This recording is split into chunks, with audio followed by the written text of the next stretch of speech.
Bonjour à tous, bienvenue pour cette nouvelle conférence, visioconférence du Mardi des Archives, pour laquelle nous avons la chance d'accueillir Mathieu Panoria. Nous continuons un peu comme la dernière fois notre exploration de la Première Guerre mondiale, puisque Mathieu Panoria, qui travaille au service historique de la Défense, mais est aussi chercheur à l'Université de Lorraine, est en train d'élaborer une thèse sur l'expérience combattante dans les fortifications de Verdun. Et forcément, quand on parle de Verdun, on parle d'une bataille où de nombreux soldats français sont passés, ont participé, et une partie de ces combattants venait de la Somme. Donc c'est ce dont Mathieu va nous parler aujourd'hui, même si il est un chercheur qui habituellement s'intéresse à bien plus de périodes historiques. Mais en tout cas, je le remercie d'être venu nous parler des Samariens dans la bataille de Verdun. Je vous laisse la parole, Mathieu. Merci à vous. Je voulais également remercier Xavier Dogy, à qui je dois faire cette conférence. C'est en effet un honneur pour moi de m'adresser à vous depuis les archives départementales de la Somme, dans ce département qui a été le théâtre de l'une des deux grandes batailles de 1916, sur le front ouest en tout cas, l'autre grande bataille de mon point de vue, puisque je m'intéresse surtout à la bataille de Verdun dans le cadre de ma thèse. Les mémoires de ces deux grandes batailles ont parfois pu être opposées, bien que Verdun à la Somme soit presque devenu un chrononyme qui recouvre la séquence 1916 sur le front ouest. En tout cas, je ne cacherai pas que la bataille de Verdun me semble relativement mal connue du Verdunois moyen, et peut-être que c'est le cas pour quelques Samariens également en ce qui regarde la bataille de Verdun. Donc, le but pour moi, c'était de vous inviter à visiter le champ de bataille sur les pas des troupes samariennes. Puisque j'ai également été guide conférencier sur le champ de bataille de Verdun pendant assez longtemps avant d'arriver au SHD. Donc, ça va me remettre dans mon ancien rôle. Donc, d'abord, avant de commencer, quelques éléments de définition. J'avais initialement intitulé cette conférence en voulant soulever deux problèmes de fond. La bataille de Verdun, tout d'abord, une hyper-bataille qui n'est pas sans poser de problème à qui souhaiterait se référer à la bataille type, tout comme c'est le cas pour la Somme par ailleurs. C'est les deux grandes hyper-batailles de la Première Guerre mondiale. Mais il y a aussi le problème des troupes samariennes, ou plus largement celui du recrutement local avant et pendant la Grande Guerre. Il s'agit d'une thématique relativement peu abordée par les historiens. Certains ont pu parler d'angle mort de l'historiographie, mais je mentionne tout de même, entre autres, l'ouvrage collectif Petite patrie dans la Grande Guerre. Il s'agit d'actes d'un colloque publié en 2013, juste avant le centenaire, et qui tente justement de renouveler cette historiographie. Et bientôt également, on l'espère, la thèse d'Erwan Le Gall sur le 47e régiment d'infanterie de Saint-Malo. En tout cas, pour rentrer dans le vif du sujet, il faut remonter à la guerre franco-prussienne de 1870-1871, comme c'est souvent le cas pour la Première Guerre mondiale. D'ailleurs, c'est le bon moment pour ça, puisque nous arrivons presque à la fin des commémorations du 150e anniversaire de la fin de ce conflit. Et donc, il s'agit bien sûr d'une défaite française, comme vous savez tous, mais une lourde défaite qui montre la supériorité écrasante de l'armée prussienne ou allemande dans plusieurs domaines, et notamment celui du recrutement et de la mobilisation. L'armée française avant 1870 est en effet illustrée sur des campagnes en dehors des frontières nationales, en particulier en Crimée et en Italie, également au Mexique, mais ça a été un petit peu moins glorieux.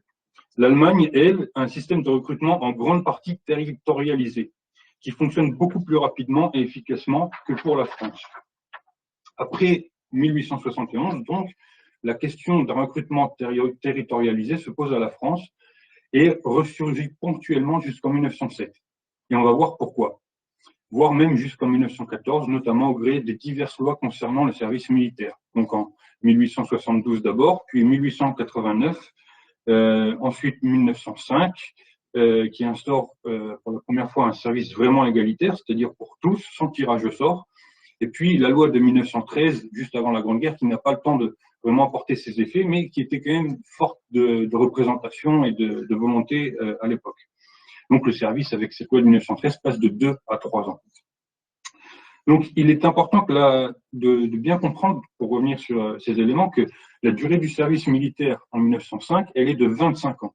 En effet, après avoir fait un service dans l'armée active de ses 20 à 22 ans, L'appelé passe dans la réserve d'actifs jusqu'à ses 33 ans, c'est-à-dire qu'il peut potentiellement être appelé en cas de mobilisation.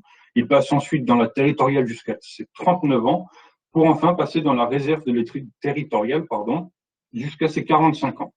Suite à quoi, enfin, il est rayé des cadres de l'armée. Et il y a bien sûr parallèlement des militaires de carrière. Donc, ça nous fait quand même revenir sur le mythe du soldat de la Première Guerre mondiale, qui était un citoyen qui connaissait rien du tout à l'armée, à la guerre, etc. Parce qu'il avait quand même, normalement, dans la plus grande partie des cas, fait un service militaire assez long, en tout cas pour les classes avant la mobilisation. Et aussi, on a toujours ce mythe parfois du jeune soldat dans les tranchées, qu'on a jeté dans les tranchées. Parfois, les soldats n'étaient pas si jeunes. Il y avait des régiments territoriaux qui ont beaucoup œuvré sur tous les champs de bataille, et notamment à Verdun. Donc, grossièrement, pour résumer, c'est le modèle allemand qui va prévaloir en France jusqu'en 1914, à savoir que les soldats d'actifs font leur service sans que leurs origines géographiques ne soient prises en compte, bien que dans les faits, ils soient souvent appelés au sein de sa région militaire d'origine, tandis que les soldats mobilisables, c'est-à-dire après 22 ans, entre 22 et 45 ans, eux, en général, sont mobilisables dans un régiment qui est beaucoup plus proche de leur lieu de vie immédiat. Donc, cela s'explique très logiquement dans le cadre de la défense du territoire national de l'époque, puisque les soldats d'actifs sont déjà prêts à agir dans les régiments, rapidement à cette mobilisation potentielle, tandis que les réservistes et les territoriaux ont besoin d'un temps certain pour rejoindre leurs affectations. Et il faut que ce temps soit bien sûr le plus court possible, car il va de soi que la concentration des troupes à l'endroit voulu, suivant le plan de mobilisation de concentration, des troupes qui évoluent jusqu'à 1914, jusqu'au plan 17 qui se met en action en 1914, eh bien, il faut que cette mobilisation et cette concentration c'est un petit jeu de rapidité entre les Allemands et les Français. Et c'est très important pour la suite que va prendre le conflit. Donc les débats, on l'a dit, sur ce que doit être le recrutement avant 1914 sont enflammés entre les partisans d'un recrutement régional, local, qui s'étendent également au régiment d'actifs. Et ceux qui veulent qu'il soit plus large, pourquoi pas national, c'est-à-dire qu'un soldat de Marseille puisse aller faire son service à Lille ou de tels mouvements, par exemple. Donc les premiers s'élèvent contre les coûts des déplacements induits par l'appel, des jeunes recrues au loin de chez eux, ainsi que les difficultés pour ces dernières, pour ces recrues, de se retrouver en territoire inconnu et loin de leur famille. Les seconds défendent quant à eux un service reposant sur une idée républicaine et égalitaire du service dans le cadre de l'État-nation, mettant en avant les disparités de ressources humaines parfois très fortes entre les différentes parties du territoire national, qui a des régions qui sont très variées et qui ne peuvent être réglées que par la non-territorialisation totale du service militaire. Donc les débats connaissent un accroissement au début du XXe siècle, alors que les missions de maintien de l'ordre confiées aux forces armées sont de plus en plus importantes dans un contexte très compliqué, qui est celui de la séparation de l'Église et de l'État en 1905. Il va y avoir des réactions par rapport à ça sur tout le territoire national et l'armée est mise à contribution. Et également, il y a beaucoup de grèves ouvrières qui sont de plus en plus dures à ce moment-là. Et donc, le point de rupture dans les discussions, il va se situer en 1907, après la révolte des vignerons dans le sud de la France, puisque les troupes du 17e régiment d'infanterie, qui est un régiment local, qui doit encadrer ces manifestations, cette révolte des vignerons, en fait, ils vont se joindre aux manifestants, ce qui pose énormément de problèmes. Donc, contrairement, malgré tout, à une croyance assez répandue, c'est pas cet événement qui fait que les soldats sont appelés loin de chez eux en cas de mobilisation. On l'a vu juste avant, ça existait déjà avant. Par contre, ça a été un argument de choix en faveur d'un service non territorialisé autant que possible, alors que leurs opposants, les opposants à cette thèse du recrutement non territorialisé, avaient marqué beaucoup de points avant ça et étaient sur le point d'avoir gain de cause juste à ce moment-là. Donc, malgré tout, ça a une importance capitale. Donc, en 1914, on va tranquillement arriver à un service militaire plus ou moins sous la forme qu'il avait très grossièrement auparavant. Donc, maintenant, regardons par rapport au recrutement de plus près le cas particulier de la Somme. Donc, ce département se trouve au cœur de la 2e région militaire, qui comprend à l'origine les départements, grosso modo, de la Somme, la moitié ouest de l'Oise, le Val d'Oise et l'Aisne. Juste avant le début de la guerre, cependant, on lui ajoute les Ardennes et le nord de la Meuse, juste au-dessus de Verdun, en lui attribuant ainsi une partie de la frontière nationale. Et pas une partie anodine, c'est la partie qui est au-dessus de Verdun. Le système de fortification est donc fermé de tout la Verdun. Et au-dessus de Verdun, on a ce qu'on appelle la trouée de Stenay, donc un passage éventuel pour les Allemands. Et donc, ce point de la frontière qui est juste au-dessus de Verdun et qui est très important pour la défense du territoire national est confié au deuxième corps d'armée qui occupe la deuxième région militaire, ce qui induit un petit peu des changements de mission et surtout un élargissement du territoire. Donc notamment, ça implique que les bataillons de chasseurs à pied vont être portés juste au-dessus de Verdun pour le deuxième corps d'armée. Cette région militaire est dirigée par l'état-major du deuxième corps d'armée, on l'a dit, qui est localisé à Amiens. Donc Amiens qui est alors un énorme centre militaire, comme l'était par exemple Châlons-sur-Marne, aujourd'hui Châlons-en-Champagne, pour la 6e région militaire dont dépendait notamment la place forte de Verdun, que je connais un peu moins mal. Donc, dans la Somme, on trouve 5 unités combattantes qui se sont approchées de Verdun. On a le 72e régiment d'infanterie, qui partageait entre Amiens et Péronne, le 128e régiment d'infanterie d'Abbeville. Donc, ces 2 régiments sont des régiments d'actifs, et ils forment la 5e brigade, qui elle-même dépend de la 3e division d'infanterie. Ensuite, les régiments de réserve qui seraient mis sur pied dans les mêmes endroits, dans les mêmes lieux. En fait, il faut prendre le numéro du régiment et tout simplement ajouter 200 pour avoir le numéro du régiment de réserve qui va correspondre au régiment d'actifs. Tant et si bien que pour le 72e régiment d'infanterie, on va voir le 272e régiment d'infanterie qui, lui, sera le régiment équivalent avec le dépôt souvent au même endroit. Et donc, lui, par contre, n'est formé que de réservistes, en théorie. Donc, le 272e régiment d'infanterie et le 328e régiment d'infanterie.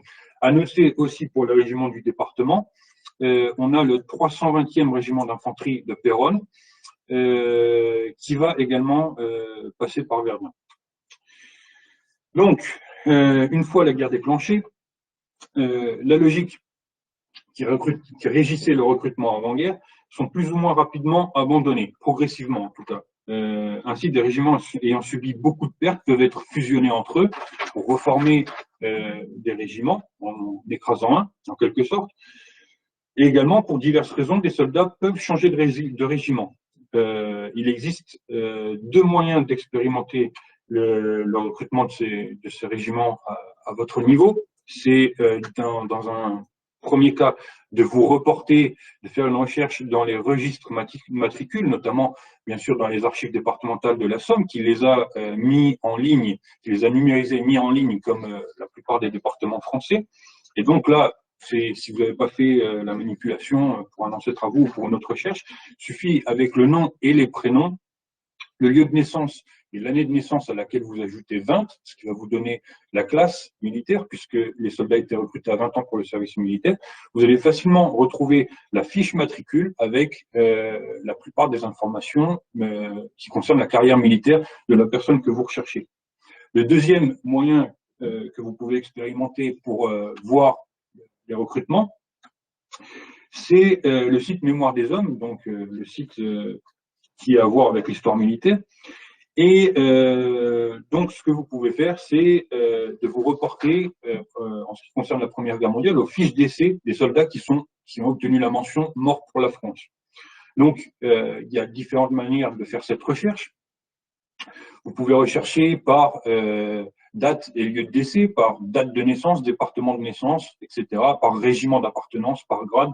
Et donc, pour une partie d'un régiment ou d'un corps donné, vous allez pouvoir retrouver les lieux de recrutement, les lieux de naissance, etc., assez facilement, puisque là encore, les fiches d'essai ont été numérisées et voire annotées de manière collaborative.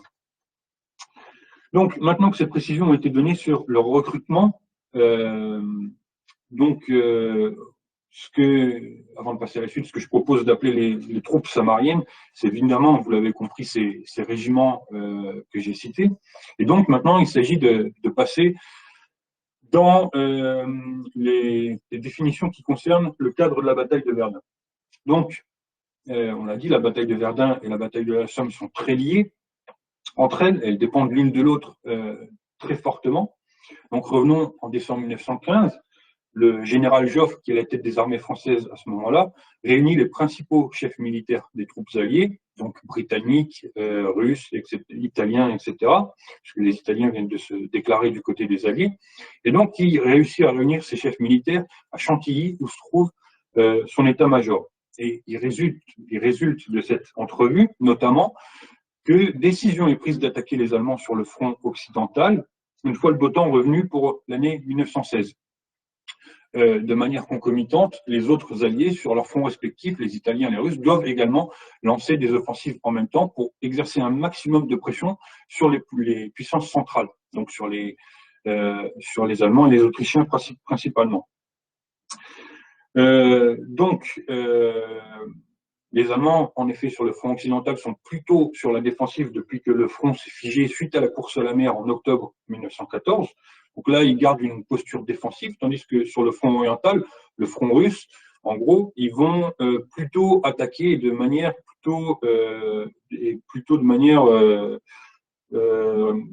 intéressante pour eux. Ils vont avoir beaucoup de victoires, excusez-moi, sur ce front particulier. Donc, l'idée, c'est de débloquer le front ouest et de le faire sur la Somme.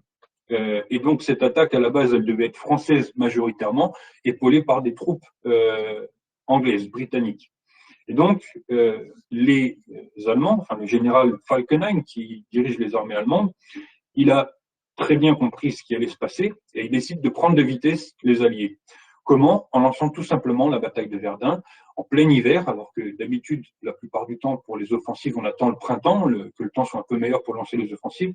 Là, en plein hiver, le 21 février 1916, et déjà avec une dizaine de jours de retard, moins d'une dizaine de jours de retard, il lance l'offensive sur Verdun, l'opération Gericht, donc l'opération jugement en allemand. Donc on voit que les Allemands attendent quand même le jugement de la guerre à Verdun, pour différentes raisons. Il va, pour obtenir le jugement de la guerre, mettre des moyens colossaux devant la place de Verdun, l'ex-place de Verdun qui a été désarmée par un décret du 5 août 1915, mais ça, je ne peux pas rentrer en détail dessus, mais en tout cas, devant la place de Verdun, il va amasser à peu près 1200, un peu plus de 1200 bouches à feu de tout calibre, et en particulier, ce qui est notable, c'est qu'il va ramener toutes les grosses Bertha, les fameuses grosses Bertha. Donc, il y a le vrai canon qui s'appelle grosse Bertha, c'est-à-dire le canon Krupp calibre 42 cm. Ça, c'est celui qui s'appelle grosse Bertha à l'origine. Puis ensuite, il y a d'autres canons un peu moins massifs, mais très massifs quand même, qui ont été appelés comme ça également, notamment le canon de Paris. Le canon qui est tiré sur Paris, qui était un calibre 2 fois moindre que la vraie grosse Bertha. En tout cas, peu importe pour l'appellation, la seule fois où tous les canons de ce calibre-là, 42 cm, ont été réunis en un point du front, c'est-à-dire 13 canons de ce type-là, c'est le moment où les Allemands en ont le plus à leur disposition, et bien la seule fois où ça s'est produit, c'est à Verdun.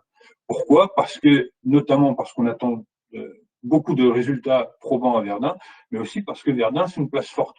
Donc, contrairement au champ de bataille de la Somme, dans sa grande majorité, et ça fait d'ailleurs l'objet de ma thèse, Verdun, c'est une place forte, c'est-à-dire qu'il y a beaucoup de fortifications permanentes de différents types tout autour de Verdun. Et pour réussir à percer la défense à Verdun, il faut un calibre sensiblement plus gros, des canons adaptés à ça. C'est pas le canon de campagne qui peut s'occuper de ces missions-là. Il y a les canons de campagne d'un côté pour les batailles en race campagne, et il y a les canons de place, de siège, de l'autre côté pour les fortifications de ce type. Donc bref, en tout cas, des moyens colossaux, des troupes relativement colossales également.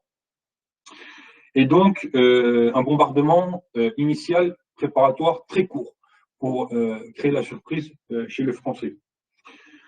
Donc, la surprise fonctionne bien dans les premiers jours de la bataille de Verdun pour les Allemands.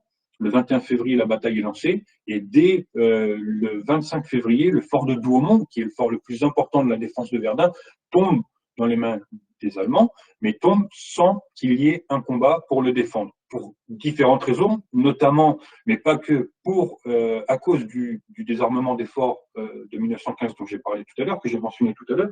Mais là encore, c'est une autre question. En tout cas, les Allemands progressent bien jusqu'à la prise du fort de Douaumont, ce qui les incite à continuer. S'ils n'avaient pas pris le fort de Douaumont, on peut supposer que la bataille aurait été beaucoup plus courte. Et c'est aussi parce que les Français décident de défendre sur la rive droite que la bataille va durer. Donc les deux belligérants s'entêtent, ce qui fait que la bataille va durer en longueur, tant et si bien que ça va être la bataille, ou une des batailles les plus longues de la Première Guerre mondiale, voire de l'histoire. Donc, dans un premier temps, on a vu que les Allemands, sur 11 km de front initial, ça j'ai oublié de le préciser, mais 11 km de front initial, ça fait à peu près 4 fois moins que le front initial de la bataille de la Somme, si je ne me trompe pas, pour prendre des repères que vous connaissez sans doute mieux que moi.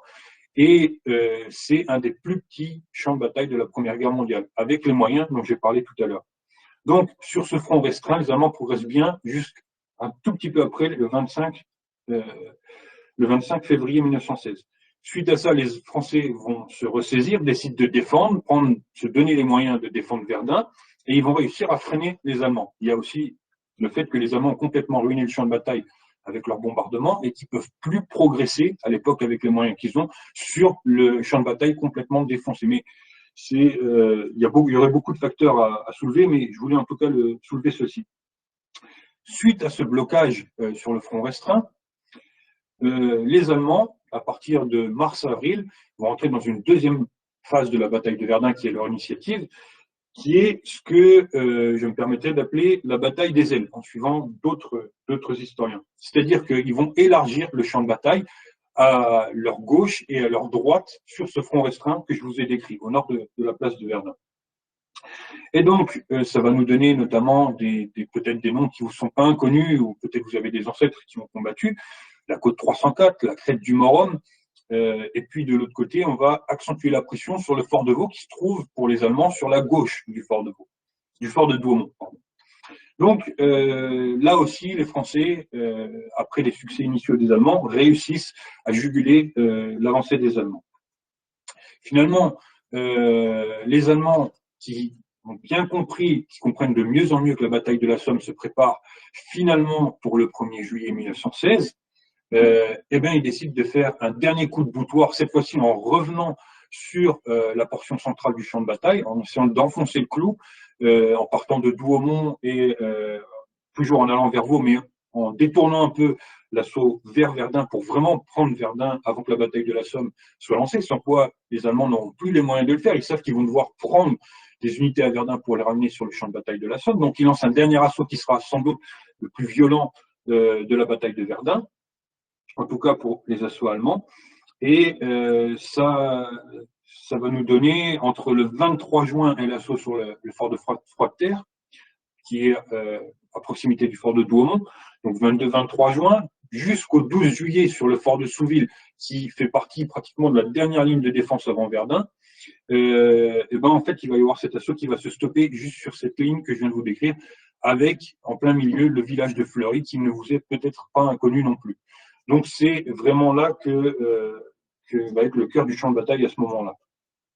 Suite à ça, finalement, les Allemands n'ont pas réussi à la date du 1er juillet à percer la défense française. La bataille de la Somme a commencé, et donc très logiquement, comme tout le monde s'y attendait, c'était d'ailleurs le but aussi de lancer la bataille de la Somme, c'était de soulager les Français de l'effort allemand sur Verdun. Ben, les unités allemandes partent tout simplement sur Verdun comme c'était prévu. Et donc les Allemands, petit à petit, pas uniquement, mais vont se recroqueviller sur une position défensive en général sur Verdun, bien qu'il y ait ponctuellement des assauts allemands, des coups de main, comme on dit à l'époque, etc.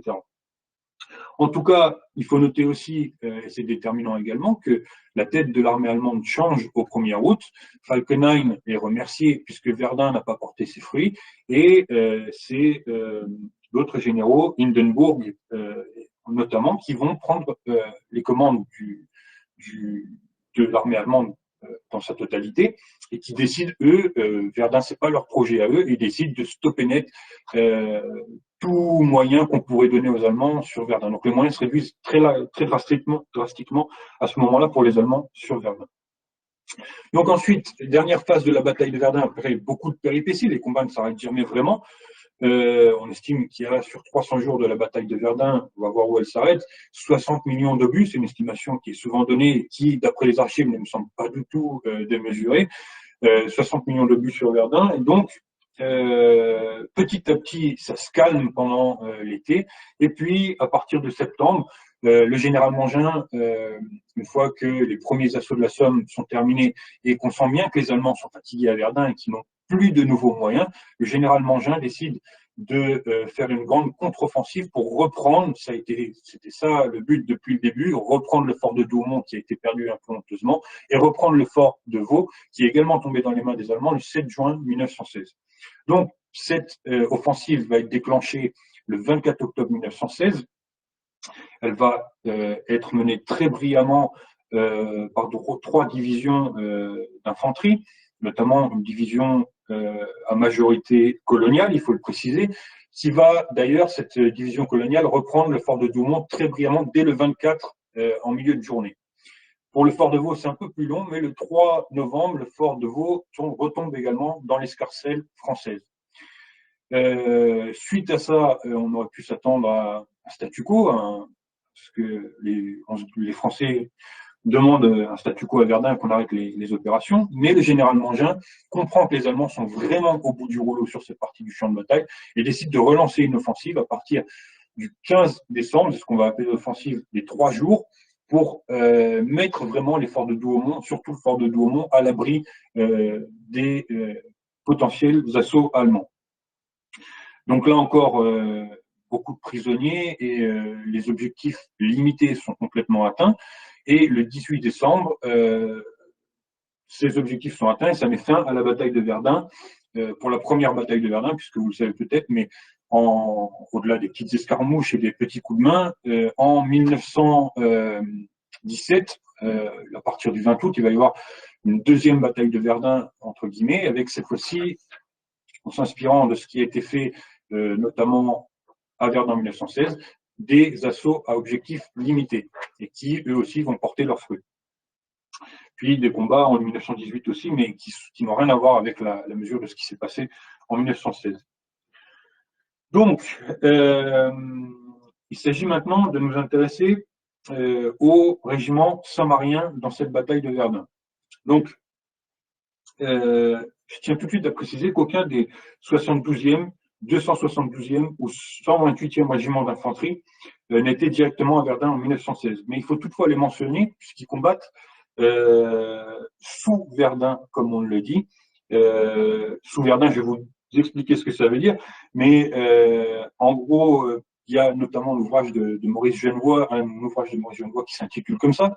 Ça veut dire en fait, quand il y a une place forte, en général quand on combat autour de la place forte, mais pas directement dans la place forte, à une distance pas très éloignée de la place forte, c'est ce qu'on appelle combattre sous cette place forte, comme ça a été le cas pour Genevoix en 1914-1915. Donc là, ces régiments que j'ai mentionnés, eux, ils combattent dans le cadre de la bataille de Verdun, autour de Verdun, notamment aux Éparges et en Argonne. Donc des combats qui sont pas dans le cœur de la fournaise, si je peux m'exprimer ainsi, mais qui sont tout de même très durs, qui sont notamment caractérisés par la guerre des mines. Il y a beaucoup d'entonnoirs, notamment aux Éparges et sur la butte du Vauquois en Argonne. Et il ne faut pas croire que parce que la bataille de Verdun suit son cours, cette guerre de mines ou ces combats de tranchée à tranchée qui se produisent sur ces champs de bataille autour de Verdun vont se calmer. Au contraire, ça peut être faire exploser une mine aux Éparges, ça peut créer une diversion pour les Allemands, pour faire croire qu'il va y avoir un assaut de ce côté-là. Donc, on est toujours dans le cadre de la bataille de Verdun, il fallait le préciser.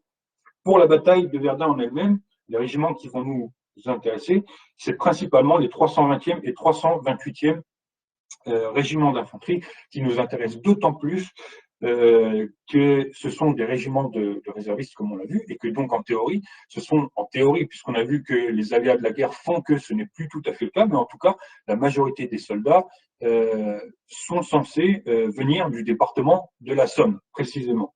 Et donc ça, vous pourrez le vérifier par vous-même avec la recherche que je vous ai détaillée tout à l'heure, en particulier les fiches d'essai qui vont vous donner un macabre mais très réaliste état des lieux à un instant T. Donc, ces combats, ils vont combattre dans la fournaise de Verdun. Ce qui est intéressant, c'est qu'ils vont combattre presque exactement sur la même portion du champ de bataille de Verdun, mais à deux moments totalement différents et dans deux contextes totalement différents. Donc, avant de retracer ces expériences combattantes, ces expériences du feu, juste rappeler évidemment le contexte particulier de la bataille de Verdun, l'absence quasi complète de tranchées. Les tranchées à Verdun, le plus souvent, c'est des trous d'obus qu'on a joints entre eux et qui sont régulièrement retournés par les bombardements intensifs qu'on a à Verdun.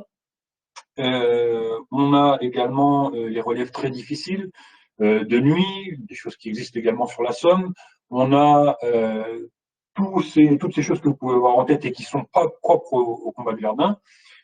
Juste une chose sur laquelle j'appelle votre attention, c'est si vous retrouvez, comme c'est possible également sur les archives départementales, par exemple, ou sur le site de Mémoire des Hommes, vous retrouvez des canevas de tir de l'époque qui vous donnent l'état des lieux du champ de bataille. Il faut bien faire attention que la carte, quand on la regarde d'un premier coup d'œil, elle ne nous donne pas du tout le relief. En fait, il faut avoir à l'esprit que Verdun, si vous y êtes déjà allé, vous savez que c'est pas du tout plat. C'est pas un champ de bataille plat comme un billard, comme on dit à l'époque. C'est très dénivelé. C'est ce qu'on appelle de la fausse montagne comme paysage. Douaumont perche à 396 mètres. Pour vous donner l'exemple extrême, le fort de Douaumont est à 396 mètres d'altitude quand vous êtes au-dessus du bâtiment. La plaine de la Wavre, qui se trouve en contrebas du fort de Douaumont, se trouve environ à 200 mètres d'altitude. Donc, ça veut dire que pour les relèves et pour les assauts des forts, puisque les forts commandent ces points hauts, on met un fort sur un point haut évidemment, ça veut dire des combats très durs.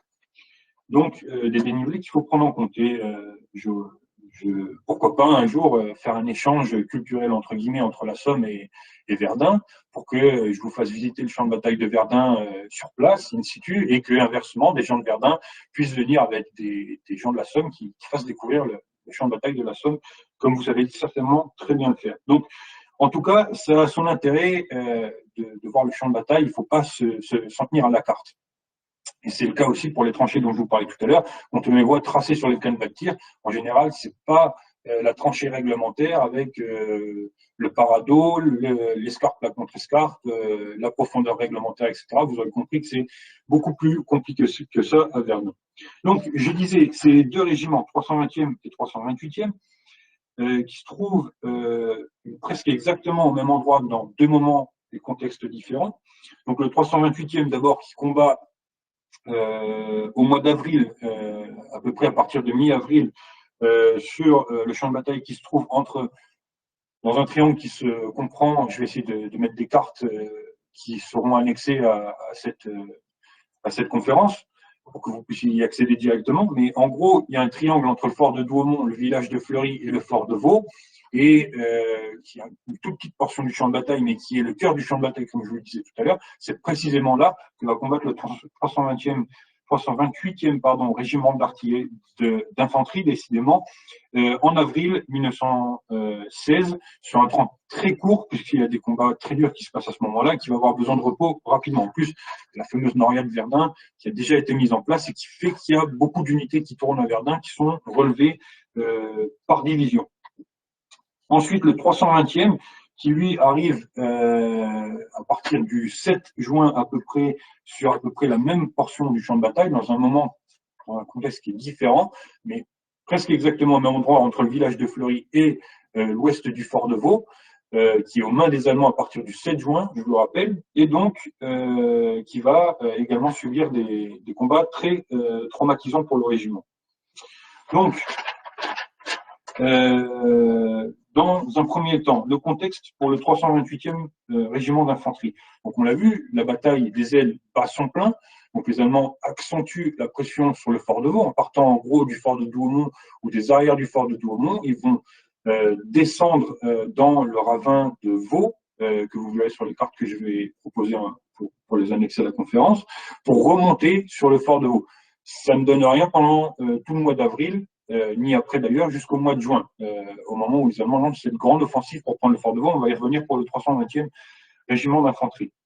Donc, en gros, les combats sont très durs, puisque d'un côté, le 328e régiment d'infanterie doit maintenir la pression sur le fort de Douaumont, qui à ce moment-là n'est pas si loin que ça des lignes françaises, alors que les Allemands, évidemment, font tout pour repousser les Français et mettre le fort de Douaumont, une fois pour toutes, à l'abri. Il faut bien penser que le ravin que je décris, dans lequel se trouve plus ou moins le 328e et dans lequel va se trouver plus ou moins le 320e régiment d'infanterie, il est bien sûr dominé par le fort de Douaumont pour le 328e, et il sera dominé par les deux forts pour Vaux et Douaumont pour le 320e.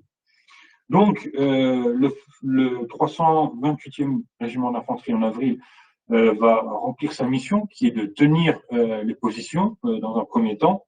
Je ne peux pas rentrer dans le détail des opérations, jusqu'à ce qu'il soit relevé.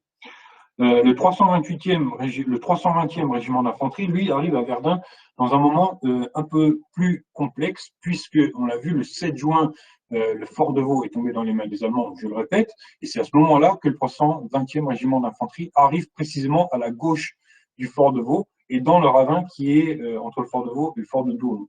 Donc, des combats très durs là aussi, dans principalement ce qu'on appelle le bois de Vaux-Chapitre à Verdun, qui, au moment où le 320e régiment d'infanterie arrive, n'a plus rien à voir avec un bois. Les arbres ont été complètement détruits par les bombardements incessants. Et donc, là aussi, une fois que les Allemands s'emparent du fort de Vaux, c'est pas à charge du 320e régiment d'infanterie de reprendre tout de suite le fort de Vaux, de refaire des contre-offensives sur le fort de Vaux. Lui, il doit tenir sa parcelle de terrain, ce qu'il va faire plutôt bien pendant quelques semaines. J'ai trouvé des témoignages intéressants que je vais essayer là aussi d'annexer à la conférence. Et donc, c'est sur ces portions de terrain particulières que les deux régiments vont s'illustrer. En gros, c'est tout ce qu'il y avait à dire pour l'instant, jusqu'à ce que je vous donne des éléments supplémentaires. Sinon, je vais rentrer dans les détails techniques qui n'intéresseraient pas forcément tout le monde. Ce qu'il faut remarquer, c'est que, en gros, l'impression que ça donne, et les archives vont dans ce sens, c'est que les régiments qui sont originaires du deuxième corps d'armée, en particulier du département de la Somme, avaient en priorité été prévus pour combattre sur l'offensive de la Somme, l'offensive alliée de la Somme. Et finalement, la bataille de Verdun, la Noria se met en place, je vous l'ai dit, on a besoin de changer les unités régulièrement. Le général Pétain en particulier pousse auprès du GQG, du grand quartier général, pour que des nouvelles unités lui soient attribuées. Et on va être finalement obligé notamment de lui attribuer ces unités qui viennent de la Somme, pour qu'elles combattent à Verdun. Donc elles vont arriver, pour certaines d'entre elles malgré tout, sur la Somme, avec un petit délai.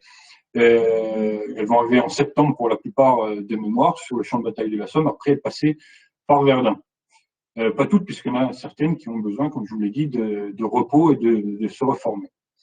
Donc, en définitive, suivre les unités samariennes sur la bataille de Verdun, ça nous permet de recontextualiser l'expérience qui a peut-être été l'expérience de combat à Verdun de vos ancêtres, pour certains d'entre vous, voire de personnes auxquelles vous vous intéressez. En gros, je pense que c'est à peu près tout ce que j'avais à dire tout de suite sur ce sujet. Merci beaucoup, Mathieu. Moi, j'ai beaucoup apprécié cette intervention parce que elle nous éclaire beaucoup sur le contexte militaire et surtout elle nous a donné des informations extrêmement intéressantes sur la manière de fonctionner, notamment sur le service militaire. Est-ce que je peux me permettre de vous poser quelques questions? Parce que c'est un sujet qui est passionnant, notamment sur le service militaire. Au tout début de votre intervention, vous nous avez parlé de cette idée très républicaine d'un recrutement qui serait un recrutement national avec des soldats qui partent faire leur service militaire ailleurs. Quels étaient les arguments finalement pour lutter contre cette idée qui est plutôt bonne et pour plutôt avoir un recrutement local? J'ai noté que vous avez dit que enlever les soldats finalement de leur formation militaire loin de chez eux, c'était les couper de leur contexte social et idéologique. C'est un peu ça l'idée? Pas que, c'est comme d'habitude plus complexe que ça. C'est-à-dire que d'un côté, effectivement, on souhaiterait certains partis politiques, puisqu'il y a des partis politiques qui font ces débats en sous-main. Et donc, pour certains qui défendent l'idée d'un service militaire territorialisé, l'idée, c'est d'une, que les soldats soient plus près de leur contexte familial, puisque pour beaucoup d'entre eux, pas tous, mais pour beaucoup d'entre eux, c'est assez difficile de se retrouver dans un endroit qu'ils connaissent pas du tout, au milieu de soldats qui ont parfois des cultures totalement différentes. Si je prends l'exemple de la Lorraine que je connais moins mal, c'est un département où il y a beaucoup de cultures très différentes. La Lorraine, c'est un département qui date de la Révolution. Avant ça, on a du mal à obtenir une Lorraine. Donc, il y a beaucoup de cultures très différentes au sein des unités qui viennent, par exemple, de la Lorraine. Des soldats qui sont recrutés en Lorraine. Donc déjà, il y a ça qui est pris comme justificatif, comme défense. D'autre part, et c'est surtout là qui est le point principal, il y a la question des finances, parce que ça coûte moins cher de transporter les soldats à proximité de chez eux pour qu'ils fassent leur service militaire, plutôt que de les prendre d'assez loin, devoir payer le train, le transport pour qu'ils se rendent de l'autre côté de la France éventuellement, ou de l'autre côté de leur région militaire pour faire leur service militaire. Donc il y a un coût certain dont l'armée aurait certainement besoin pour d'autres choses, l'armée en pleine modernisation, etc. Et donc, de l'autre côté, il y a effectivement cette idéologie républicaine qu'il faut que l'État-nation France se comporte comme une unité. L'unité est là, dit-on, et donc il faut que les gens soient libres de partir du Midi pour aller dans le nord de la France et faire leur service militaire, etc. Mais effectivement, il y a aussi la question plus pragmatique de l'autre côté, de la défense du territoire. On sait très bien que l'ennemi potentiel, c'est peut-être les Italiens aux frontières des portes de la France, mais c'est plus certainement les Allemands. Et donc, on dit que les régions ayant des grosses différences de population, de culture militaire également, il faut pas le cacher, il faut que des régions comme par exemple la deuxième région militaire ou la sixième région militaire qui est la région de la place forte de Verdun, il faut que ces régions-là puissent avoir un surcroît d'unité. Et donc, du coup, c'est pour ça qu'on défend l'idée d'un service à l'échelle nationale, quel que soit le coût. Et donc, il y a les idéologies forcément derrière. Mais ce que j'essayais de vous dire, c'est également que ce qui était le plus important, c'est d'un côté la défense des finances publiques et de l'autre côté, on fait valoir que c'est la défense nationale qui doit primer, pas forcément que les finances. Il n'y a pas un intérêt stratégique à faire en sorte qu'un Breton ou quelqu'un qui viendrait des Pyrénées connaisse le terrain ailleurs? Il n'y a pas cette prise de conscience-là ou cette considération stratégique militaire? On forme des soldats qui sont multitâches À ce niveau-là, j'ai l'impression que ça se joue plutôt au niveau de l'armée de métier, entre guillemets. Il faut que les soldats de métier les meilleurs soient en priorité sur la frontière de l'Est, c'est une évidence. Donc, j'ai pas l'impression, par contre, que ça vaille autant. Peut-être que je me trompe, que j'ai pas vu les archives qui correspondent à ça, mais en tout cas, j'ai pas l'impression que ce soit autant le cas pour les appelés, en fait. Et alors, j'avais une autre question qui m'interpelle aussi. C'est, vous dites effectivement, hein, on ne se rend pas compte, mais le service militaire durait 25 ans. Au-delà des 2 années de formation initiale, entre guillemets, des 20 ou 22 ans du jeune homme, lorsqu'on est un territorial, on s'entraîne régulièrement?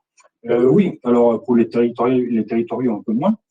Mais d'ailleurs, c'est pour ça que, en gros, les territoriaux, à la base, les missions qu'on va leur donner en théorie, c'est plutôt des missions subalternes.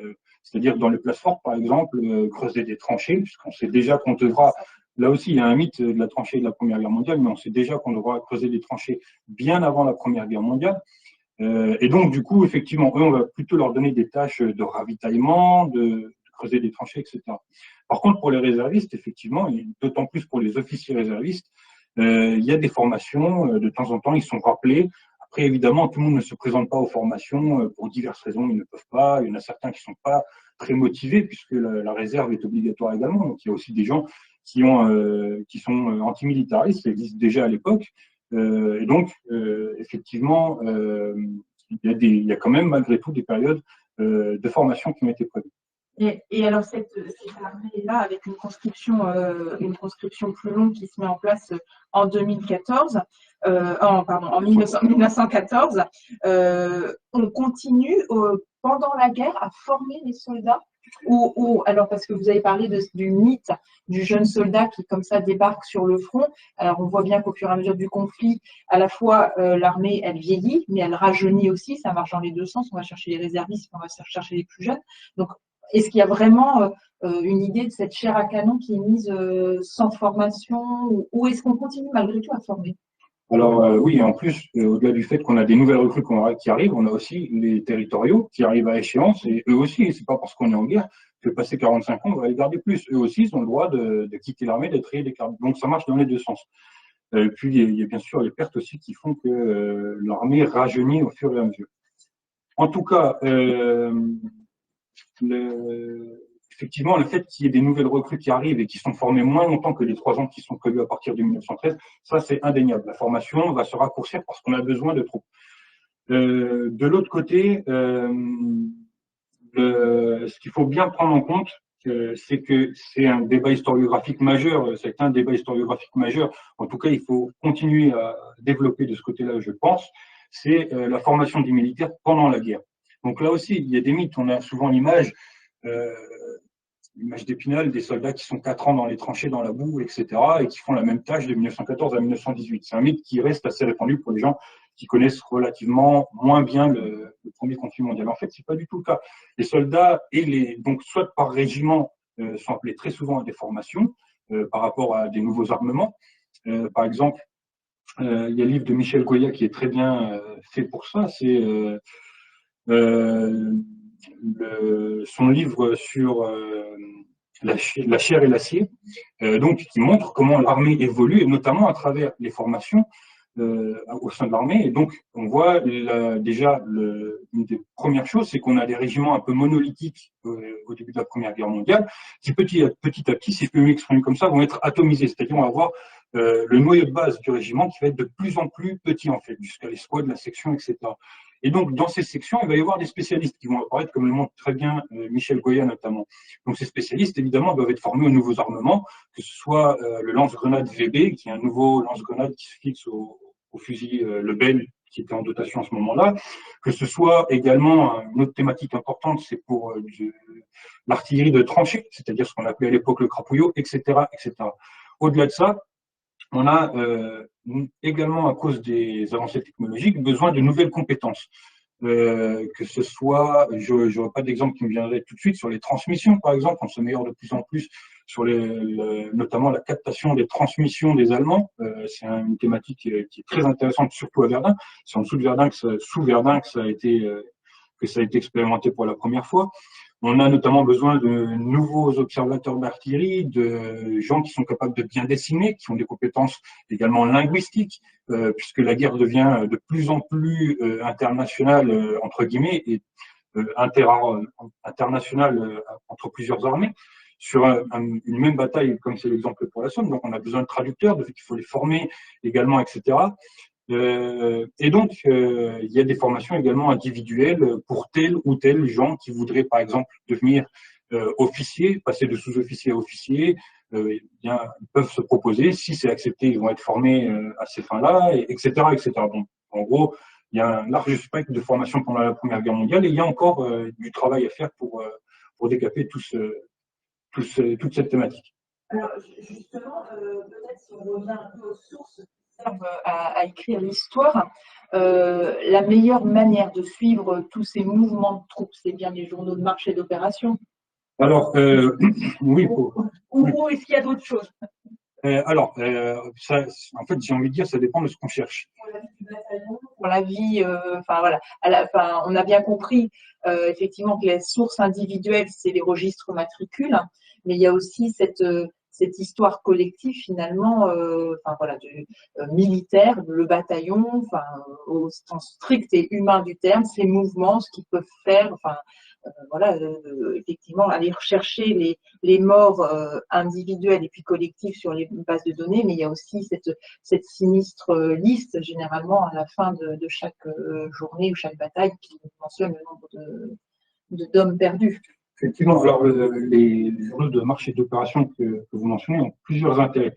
Déjà, je vais prendre l'exemple de une expérience qui nous est arrivée à moi et mes collègues guides sur le champ de bataille de Verdun assez fréquemment, et sans doute c'est le cas également sur le champ de bataille de la Somme, c'est-à-dire des gens qui viennent pour rechercher le parcours de leur ancêtre sur le champ de bataille de Verdun.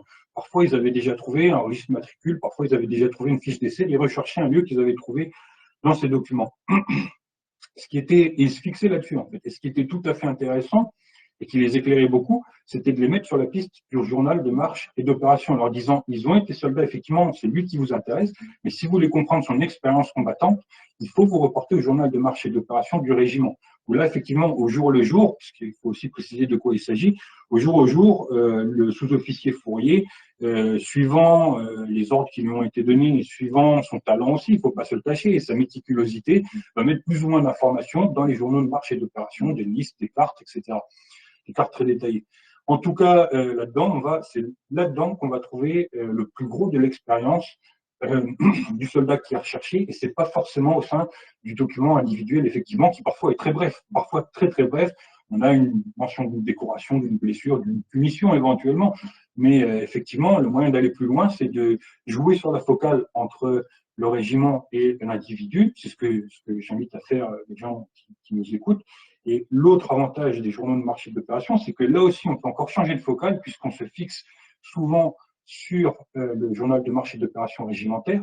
Il faut également se reporter parfois, ça peut être utile, moins souvent, mais ça peut être utile aussi, de se reporter aux échelons au-dessus, c'est-à-dire à la division, au bataillon, au corps d'armée éventuellement, voire à l'armée. La deuxième armée de Verdun peut éventuellement, même si les journaux de marche et d'opération sont assez brefs, il faut toutefois penser aux archives de la deuxième armée également, élargir le spectre. J'ai envie de dire que le travail de chercheur, et en général, pas que pour ce cas particulier, c'est justement de jouer entre les focales pour déblayer le terrain. Je crois qu'il me reste une dernière question parce que moi, ça me passionne, hein, je pense que vous l'avez compris. Je trouve que voilà, c'est extrêmement intéressant et même en termes de mémoire individuelle, mémoire collective et de travail sur les sources.